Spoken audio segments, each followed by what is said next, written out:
తాకట్లో ఉన్న మీ బంగారాన్ని విడిపించి ఆ రోజు ఆన్లైన్ రేటుకి కొంటాం. Sharma gold company. అందరికీ నమస్కారం. నా పేరు మాధురి. మీరు చూస్తున్నది సుమన్ టీవీ నెట్వర్క్. మరి మే 1వ తారీఖు నుంచి 15 తారీఖు వరకు ద్వాదశ రాసుల వారికి ఎలా ఉండబోతుందో మనకు తెలియజేయడానికి మనతో పాటు ఉన్నారు ప్రముఖ జ్యోతిష్య పండితులు బ్రహ్మశ్రీ నందిబట్ల శ్రీహరి శర్మ గురువు గారు. నమస్కారం గురువు గారు. వాగర్థ వివ సంపృక్తౌ వాగర్థ ప్రతిపత్తయే జగతః పితరౌ వందే పార్వతీ పరమేశ్వరౌ. ఆదిత్యాయ చ సోమాయ మంగళాయ బుధాయ చ గురు శుక్ర శనిభ్యశ్చ రాహవే కేతవే నమః. శృంగేరి జగద్గురు పీఠాధిపతులకి కంచి పీఠాధిపతులకి నమస్కారములు తెలియజేసుకుంటూ కార్యక్రమాన్ని ప్రారంభిద్దాం. గురుగారికి వృషభ రాశి వారికి ఎలా ఉండబోతుందో తెలియజేస్తారా? ద్వాదశ రాశుల వారికి మే 1వ తారీఖు నుంచి 15వ తారీఖు వరకు ఎలా ఉండబోతుంది, ఏ రోజుల్లో ఎటువంటి ఇబ్బందులు ఉంటాయి, అలాగే ఏ రోజుల్లో ఖర్చులు ఎక్కువగా ఉంటాయి, ఆదాయం ఎక్కువగా ఉంటుంది, ఎటువంటి నియమాలు పాటించాలి అనేటువంటి విషయాల గురించి క్లుప్తంగా తెలియజేసుకునే ప్రయత్నం చేద్దాం. ఇక విషయంలోకి వెళ్ళినట్లయితే 1వ తారీఖు నుంచి 15వ తారీఖు వరకు మేషంలో రవి, 7వ తారీఖు నుంచి బుధుడు ప్రవేశిస్తాడు, వృషభంలో గురువు, ఇక కర్కాటకంలో కుజుడు, కన్యలో కేతువు, మరియు వ్యయంలో అనగా మీనరాశిలో శుక్రుడు, శని, రాహువు, బుధుడు 6వ తారీఖు వరకు ఉంటాడు. 7వ తారీఖు నుంచి మేషరాశిలోకి ప్రవేశించేస్తాడు. వెరసి చూసుకున్నట్లయితే ఈ 15వ తారీఖు వరకు ఒక డెడ్ లైన్గా చెప్పవచ్చు. ఎందుకంటే 14వ తారీఖు నుంచి గురువు వృషభం నుంచి మిథునంలోకి ప్రవేశం చేయడం, అలాగే 16వ తారీఖు కొన్ని పంచాంగాల్లో, 18వ తారీఖు కొన్ని పంచాంగాల్లో రాహువు కుంభరాశిలోకి, కేతువు సింహరాశిలోకి ప్రవేశం చేస్తున్నాడు. కాబట్టి భవిష్యత్తులో గుర్తుపెట్టుకోండి, 12 రాశుల్లో సంబంధించినటువంటి వాళ్ళు భవిష్యత్తులో జరగబోయేటువంటి మార్పులకి ఈ మే 1వ తారీఖు నుంచి శ్రీకారం చుట్టబోతున్నాయి గ్రహాలు స్థితిగతుల ప్రభావం వలన. కాబట్టి ఈ మే సంవత్సరం అనగా ఈ సంవత్సరం 2025 సంవత్సరం మే నుంచి చాలా మటుకు అందరి జీవితాల్లో మార్పులు చేర్పులు చోటు చేసుకుంటాయి. ద్వాదశ రాశులలో భాగంగా వృషభ రాశిలో జన్మించినటువంటి వారికి 1వ తారీఖు మే నుంచి 15వ తారీఖు మే వరకు ఏ విధంగా ఉండబోతుందో తెలుసుకుందాం. ముఖ్యంగా గ్రహ సంచారము చాలా మటుకు అనుకూలంగా ఉన్నది.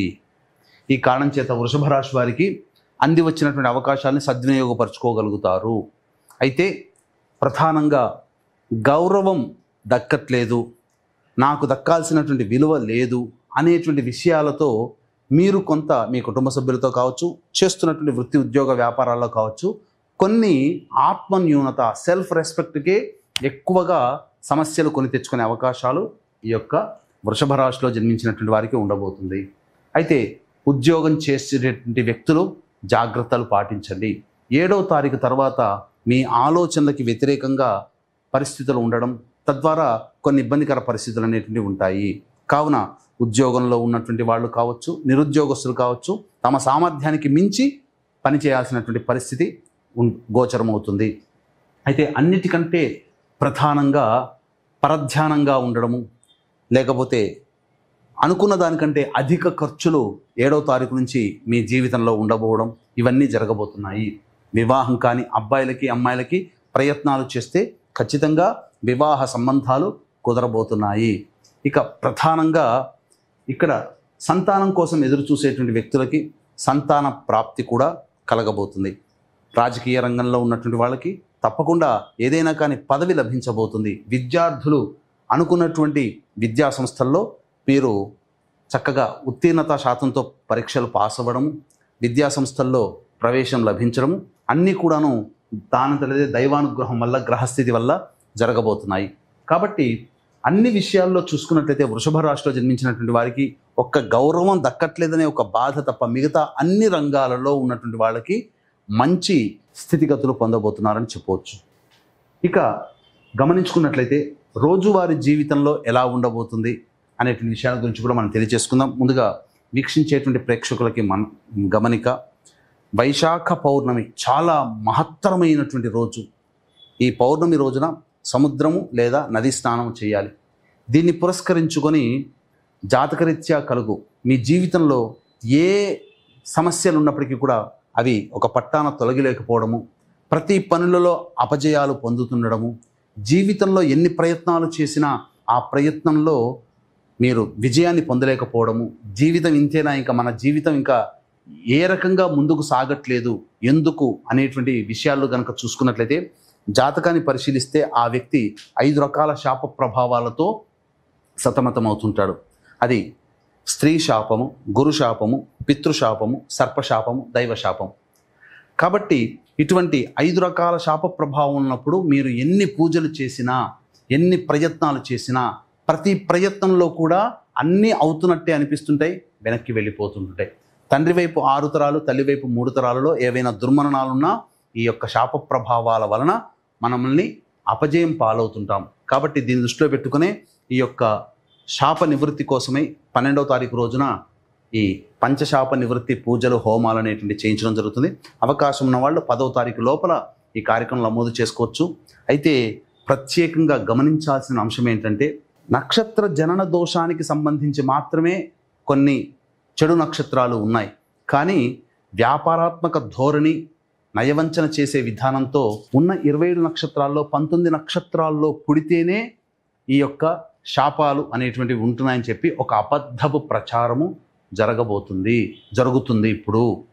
అంతకు మించి నయవంచన ఎలా ఉంటుందంటే, ఈ పంచశాప నివృత్తికి జరగాల్సినటువంటి పూజా విధానం 3 గంటల నుంచి 4 గంటల వరకు ఉండాల్సింది ఇలా గుంపులుగా తీసుకుని వెళ్ళి కేవలం గంటంబావుల్లో తూతూ మంత్రముగా, అసలు శశాస్త్రీయముగా చేయించకుండా ధనార్జనే ధ్యేయంగా ఇవన్నీ చేయిస్తున్నారు. కాబట్టి అటువంటి వారి బారిన పోయి మోసపోకండి, నిలదీయండి. గంటలో ఎందుకు చేయించారు, 3 నుంచి 4 గంటలు జరగాల్సిన కార్యక్రమాన్ని ఎందుకు ఇట్లా చేయిస్తున్నారని చెప్పి నిలదీయండి. ఈ విధంగా మన పీఠంలో అయితే 2013 నుంచి ఇటువంటి పంచశాప నివృత్తికి నిజాయితీగా శాస్త్ర ప్రమాణాన్ని అనుసరించి కార్యక్రమాలు చేయిస్తున్నాం.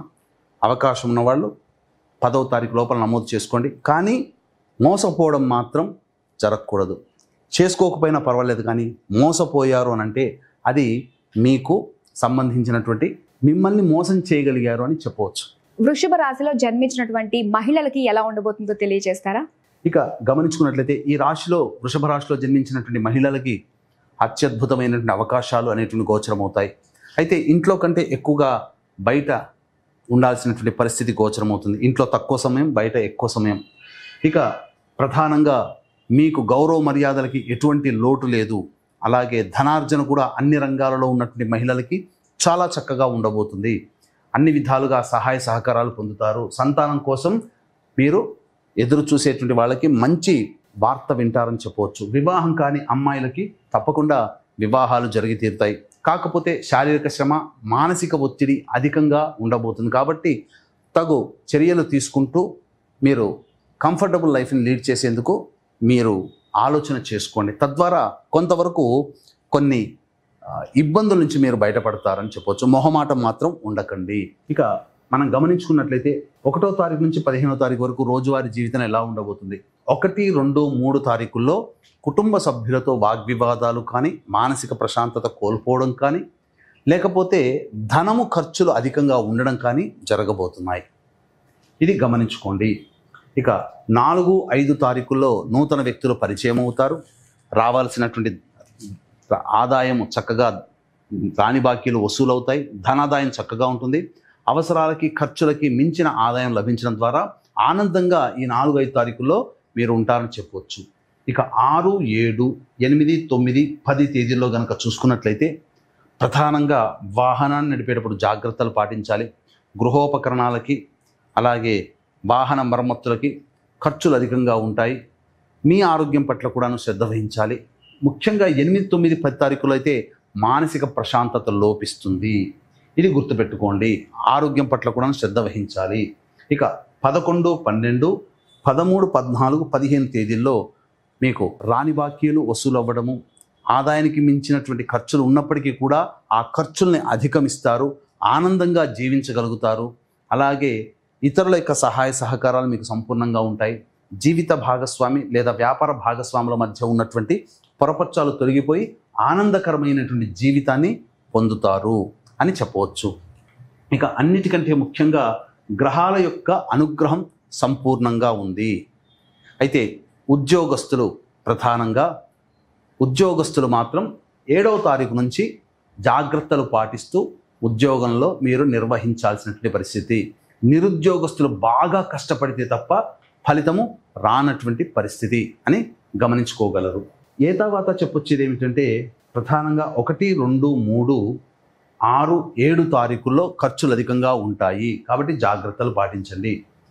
ఇక 4, 5 తారీఖుల్లో మాత్రం ఆత్మవిశ్వాసంతో ముందడుగు వేయండి. మీరు ముందడుగు వేస్తారు. మీ యొక్క పనులలో మీరు విజయం సాధించడానికి అవకాశాలు వస్తాయి. కానీ ఆత్మవిశ్వాసమే సన్నగిల్లుతుంది. నా వల్ల కాదేమో, నేను చేయలేమో అనే భావన కలుగుతుంది. అటువంటి వాటన్నిటిని పక్కకు పెట్టి 4, 5 తారీఖుల్లో వచ్చేటువంటి అవకాశాలని సద్వినియోగపరుచుకుంటే మీరు ఆనందకరంగా జీవిస్తారు. భవిష్యత్ అనేటువంటిది చాలా ఆనందదాయకంగా ఈ యొక్క వృషభ రాశిలో ఉన్నటువంటి వారికి ఉండబోతుంది. ఎందుకంటే గ్రహాలు అనేటువంటివి మారుతున్నాయి. వీళ్ళు ఎలాంటి పరిహారాలు పాటిస్తే అంత శుభం జరుగుతుందంటారు గురుగారు? ఈ యొక్క వృషభ రాశిలో జన్మించినటువంటి వారికి ప్రధానంగా సమస్యల నుంచి బయటపడడం కోసం సుబ్రహ్మణ్య భుజంగ స్తోత్రము, కాలభైరవ అష్టక పారాయణం ప్రతిరోజు గనక చేసుకుంటే చాలా మటుకు సమస్యల నుంచి బయటపడతారని చెప్పవచ్చు. సర్వం శ్రీ ఉమామహేశ్వర పరబ్రహ్మార్పణమస్తు.